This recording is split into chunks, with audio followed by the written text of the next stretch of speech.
Good morning, Philadelphia. Welcome to another episode of Race on Main. Race on Main. Yep, we have Ashley Gordon, who will be here talking about her business as a life coach. She's a badass manifester. Yes, you can check her out at Badass Manifester Podcast. Yeah.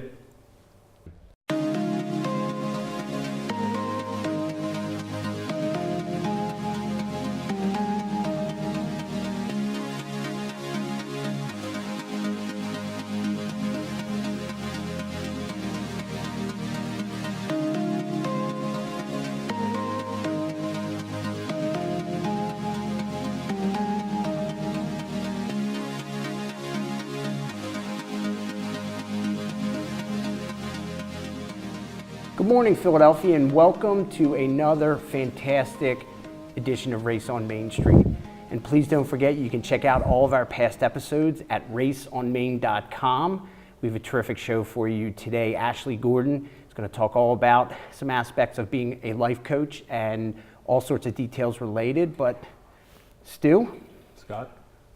That's my new introduction for you. That's it? That's all I get? It. You get Stu. Well, I've been upgraded. I used to be the side help, and now I'm just me. Stewie. Which I'll take. Yeah, but the picture will come up. Yeah, and it says Stewie. So yeah, and I'm starting to get letters about that picture. So, the picture's yeah, fantastic. they want to know. Like who's the photographer? Who's the fat guy? Is what they want to know. And I think so. That picture is, in fact, all of our old professional pictures from that need to be upgraded because they, especially yours, you lost a ton of weight. Well, that's I was I don't want to go into the details. Yeah, but, you lost weight. Right, I lost weight. So which is a good thing. But yeah. What do you want to talk about today? I guess the president's in Vietnam. The president is in Vietnam. He just had a little dust up with the North Korean guy. Also a little bit. Walked out of the meeting. Yeah, I saw that. I actually am impressed with that because I thought that he was going to be like a North Korea pro-yay, like the young boy, college student who was killed, was held prisoner. He's sort of defended Kim Jong-un. Yeah, that was a little disquieting, but very much so. What's funny is you have to say that this is also taking place as Michael Cohen testifies in front of Congress. So it may be he's desperately looking to do something to deflect what's about to take place. But what really got me out of this whole thing is the role of Deutsche Bank. I didn't. They're apparently the Deutsche Bank is the Russian oligarchs' money laundering circumstance. I didn't see that. Yeah, well, I think that's going to be the big story that comes out of this is the unholy triangle of Trump, Deutsche Bank, and Moscow and Russia. Yeah. Well, I didn't realize this to quite this level, but they were leading, and I read this from the Michael Cohen reports, or what they were able to produce, was that Trump was looking to build Trump Moscow into the beginnings of his election, deep into their campaign. Well, what's really I think is going to come out of this whole thing is that at this moment, after 2 years of the presidency, 2+ years of the presidency, what came out today is he's $300 million into Deutsche Bank. Jeez. And whether or not there's some question as to what the status of the loan is with regard to default. But our sitting president owes a foreign bank more than $250 million. Yeah, that's there's no influence that can be had in that circumstance. It's a little sketchy, I think. Sketchy at best. Yeah, I mean that's. I didn't see that part to it, but wow, there's problems everywhere. I would say. Yeah, that's a problem. Well, speaking of influence. Well, wait. You know what? I just want to touch on one last thing. Stay with camera. Yeah. Well, I wanted just 1 second. I happened to read yesterday. I told you, my normal routine. I go to Starbucks. I read the news every morning, local news and the BBC news. And I saw on there, and the reason why I bring this up is because of our guest last time, who was working with immigrants from Mexico and other places. And I just read there were 157 counts of sexual abuse from on children that are being detained. So the story gets worse. So this is what it goes from very bad to really, really, really bad. And they're not all of the alleged abuses were from like guards to kids, but quite a few of them were. Wonderful. So so I'm assuming that maybe we'll probably be talking more about that. Right. We'll talk about debauchery. That later. But the really big news is that Ariana Grande has 150 million Instagram followers. 157 million. 157 million. All right, so let's talk about influence and what have you. Ashley Gordon. Ashley Gordon is a spiritual life and manifestation coach, speaker, and yogi on a mission to help women get out of their own way. She does a whole bunch of stuff, and podcast is one of them, the Badass Manifester Brand Podcast. So rather than listen to me drone on about this, why don't we get to the guest and have her tell us about it? Yeah. Welcome to the show, Ashley. Thank you so much. Ashley, thank you for being here. It's interesting that it's your idea of helping women get out of the way. So it's get out of their own way. Get out of your way. Get out of the way, Hong Kong. You're driving too slow. So you talk about being a life coach, working with women. How that I have sort of two parts to that. Why and how a life coach, and what are the details to that?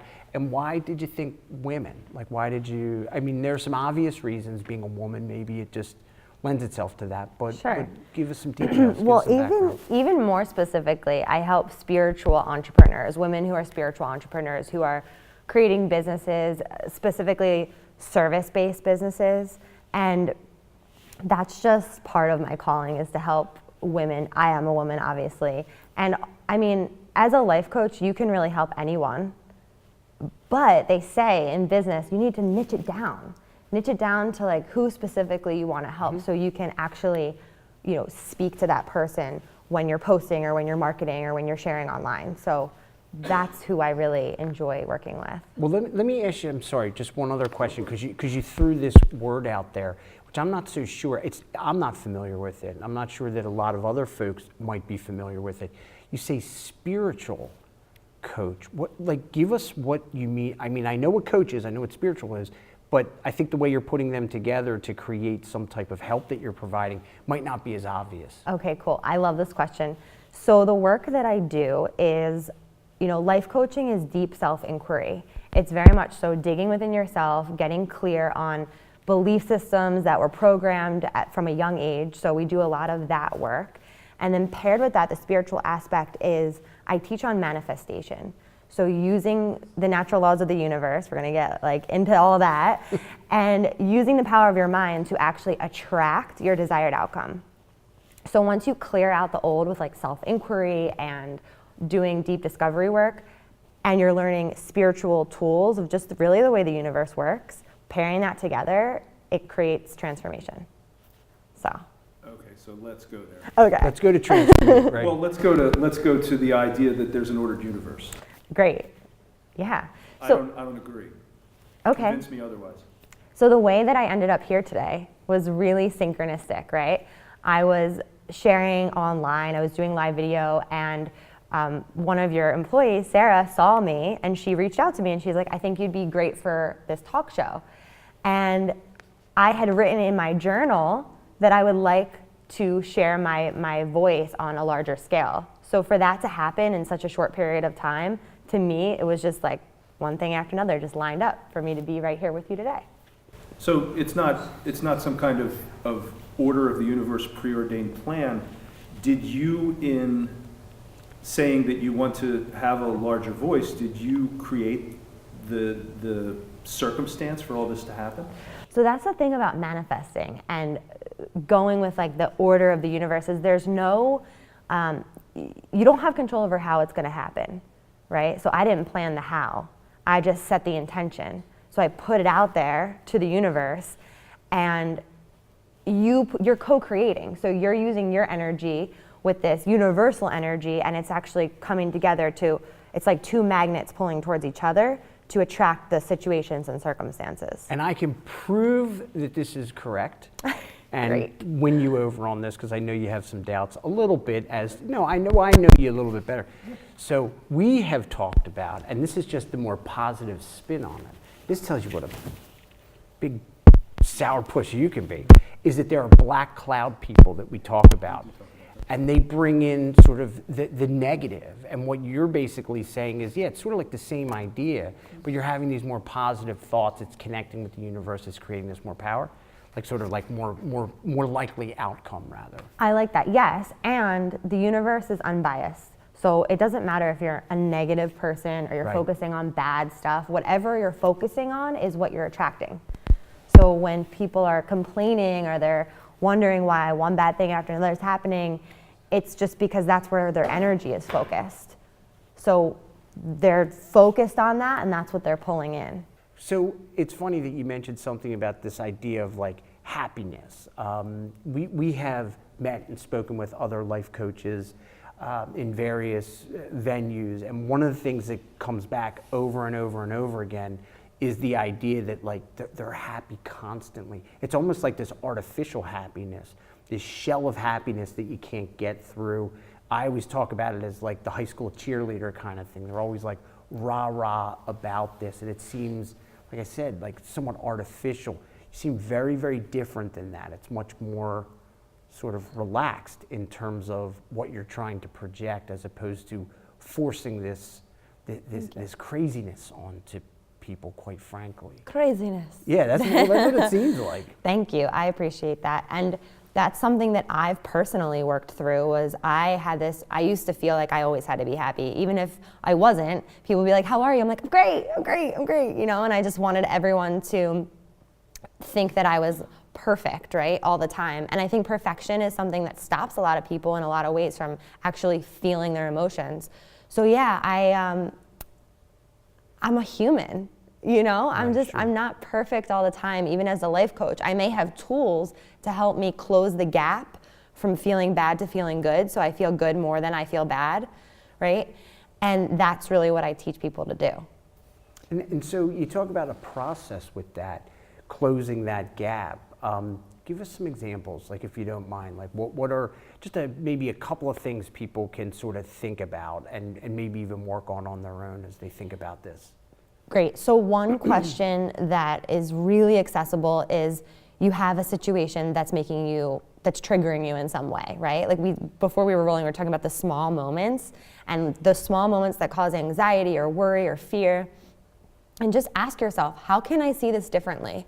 How can I see this situation differently? Because we as humans, we're like in this box, and a coach is there to help you see outside of your own box. So if you can get yourself outside of your own box to be like, how can I see this differently? Well, actually, I'm blessed. I'm in traffic, but I'm blessed that I have a car, right? So adding in gratitude to be able to infuse that with like a different perspective.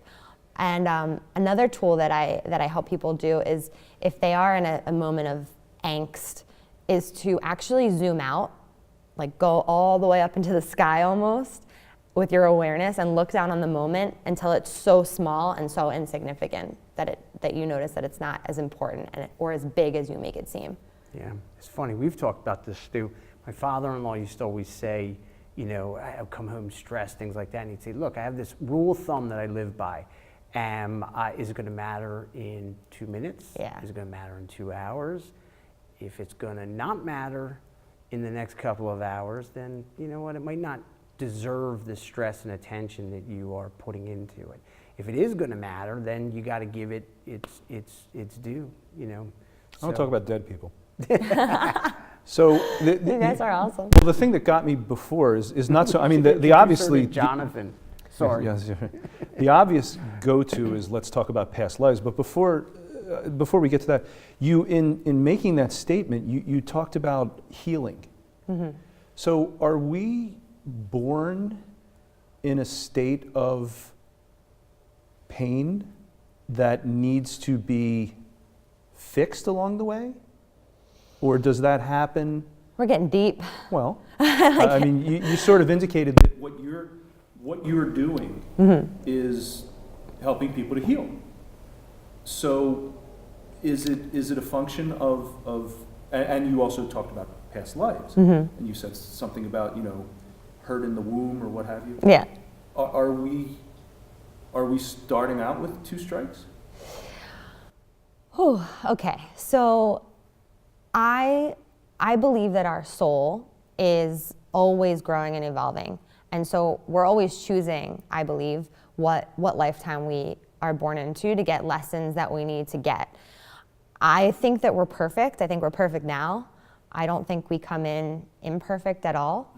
I think that we pick up energy along the way that latches on in some form, because we live in this duality of contrast, right? We wouldn't know the good without the bad, the hot without the cold, the up without the down. So it's like we almost have to fully experience ourselves in this humanness, we almost have to experience some degree of discomfort or pain. Is there a larger journey that's taking place? I believe so, yeah. So do you have any information on what we're going for, what we're attempting, where we want to get to? Or is that? That's the beauty of it. So I really believe that each soul is an expression of the universe, or God, if you will, or whatever it is you believe. So like if there's one soul, we're individuations of that soul. And how would that soul actually get to know himself or herself in every way but to be you and me and Oprah and Hitler, right? So we're just constantly expanding creation. Okay. The Oprah and Hitler thing. I know, right? But it's just is like, Oprah the opposite of Hitler? I don't know. That just came. It probably depends on what side of the fence you fall There's on. definitely we've always, I hate to say, I've are there had- universal rights and wrongs? There you go. So yeah, we're just creation expanders. That's the journey. But a significant number of us need help. And that's where the process comes in. Absolutely. Because we're waking up as humanity. People are realizing that they don't have to learn their lessons through breaking down. They're like, okay, I want to be a more positive person. I want to feel better in my life. And then they think, okay, let me search for a life coach. Or they hear my podcast and they're on my live video, and then they're like scheduling an appointment with me. And that's kind of how We it should probably happens. take a moment to plug the podcast. Yeah, what was the name of the pod? You give us the exact in your, Yes, your best presentation. it's called Badass Manifester Podcast. Okay. Yep. And where'd that come from? So my brand is Badass Manifester Brand. And to me, it's just someone who's an empowered creator who wants to create their life on purpose, deliberately, who doesn't want life to just happen to them, but who actually wants to be intentional in creating their life. So one of my friends one day, she handed me a hat, and it had words on it, and it said Badass Manifester. And I'm like, this was before I even became a life coach. And I was like, this is amazing, thank you so much. And she's like, this is what I think of when I think of you. I'm like, oh my God. So that was how I created the brand. That's cool. Yeah, synchronistic. I suppose if that's See, it's some not Red your random. hands, red top. a random We are aligned. present Exactly. results in a brand consciousness kind of thing. So tell us the other aspects of the brand. How are you expanding the brand? So the podcast was the best thing I ever did. And I have a Facebook group online of a community of people who are interested in this called Manifestation Nation. And it's just a place where people can connect on creating or what they're struggling with or what they need help with. And I go live there all the time. I share there as much as I possibly can. I have a ton of free information on my website. And I also have courses, online courses that I lead. Oh, that's cool. So we have the Badass Manifester podcast. Yep. How do I get to that? Okay, so most people don't realize that on their iPhone, if you have an iPhone, you have the podcast app. Do you have an iPhone? I do not. Okay. Okay, great. So you can download an app called Castbox. Yeah. And on Castbox, you can just type in Badass Manifester Podcast and you Okay. can listen to it. So that's the podcast. Yep. Now the website. Manifestwithash.com. All right. And Simple. those are the best ways to get in touch with you. Yeah, those are the best ways. From the website, we can go, folks watching can pick up from there, get in touch with you, do all the things they need to do to promote a better journey. Is Yeah. really what it is. It's all about the journey. And you know what's funny is because there's a reason why I have a picture of a very high-end Audi taped to my computer monitor. So I Exactly. can see it every day. And That's another great tool. Is Visualization. visualizing what you want to manifest. So on my phone, I have my vision board. You can put it on your phone too, like created online. I have a workshop for that if you need it. All right. I just have an old-fashioned picture. Those work too. Those work I too. love it. I did that though with my car. My first BMW in college. I was like, I'm gonna have this car. Yeah. Yeah. You live up And then to I got it. it. Yeah. It's great. It's Manifested it. Well, let's manifest a few things in our closing because we are getting to the end. So I mentioned this to Stu earlier, and you're probably, I'm a little young for it, but you're certainly too young for it. That Peter Tork from the Monkees had died, right? The bass player, the little blonde hair, bowl cut guy.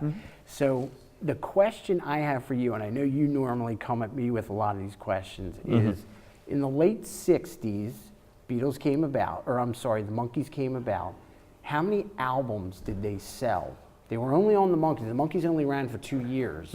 How many albums did they sell? How many albums 1968. did the group The Monkees sell? Yeah. 1.5 million. Almost 40 million albums. They sold more albums than the Rolling Stones and the Beatles combined. Well, and what's funny about that though is... No, but I have one, before you go, one question. Do you know who the Monkees are? Of course. Okay, all right. Give me a song though. No, you give me a song. You Isn't said you it? know them. I don't know, but I know who they are. Okay. All right, well, think about it while he answers, and we'll see if we can come back to What was the question again? about how they sold almost 40 million albums, 1968, more than the Beatles, more than the Rolling Yeah, Stones but the thing combined. is, and here's the thing that's near and dear to your heart. Did they see any money? You know what's funny is I was thinking about that. I'm going to say no. Well, they didn't write any of their music. They didn't write any of the music, and I don't think they even owned the concept of the Monkees.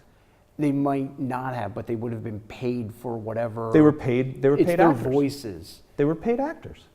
But they sang the songs. I don't know if they were, Yeah, if but there they was some s- they- compensation for You that. show up and you sing. We pay you for your time. Right. Well, they had, and now They okay, didn't see. I'm telling you, I- 40 million albums. I bet I agree. Boyce and Hart, the guys who wrote the songs. Right. And actually, Neil Diamond wrote a number of their. Last Train to Clarksville, Yeah, I think. and I think Daydream Believer was Oh, also I think his. that's what it was. So, but they. yeah. But so that's my next question. How many top 40 hits did they have? It's a lot. I'll bet you 10 or 12. They had 9. Oh, okay. That's a lot. Yeah, I mean, no, that's absolutely. Yeah. So You know- their last hit was Daydream Believer. That was their last hit. Yeah, I think so. I think actually so. had. I think back in the day, I had an album, a best, like a Best of the greatest hits Monkees? album. Oh, that's cool. You know, so.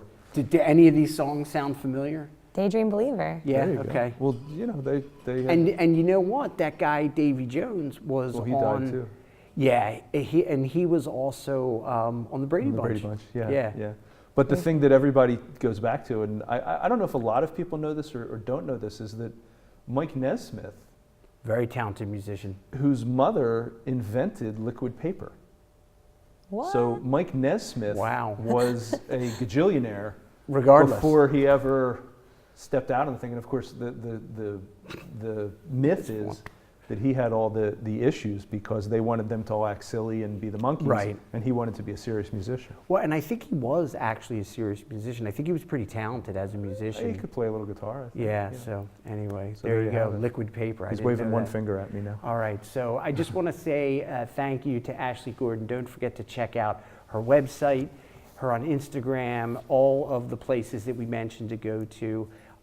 Don't forget that right now there is a huge push regarding the environment in Denmark, stemmed upon by all of the kids, elementary school kids, with the idea that every Friday they are walking out from school, 11 and 12-year-olds. It's created a big deal over there, and with their slogan, be a part of the solution, not the pollution. So to all those kids out there, great job. Don't forget to check out all of our episodes at raceonmain.com, and we will see you next time. Thank you, everybody.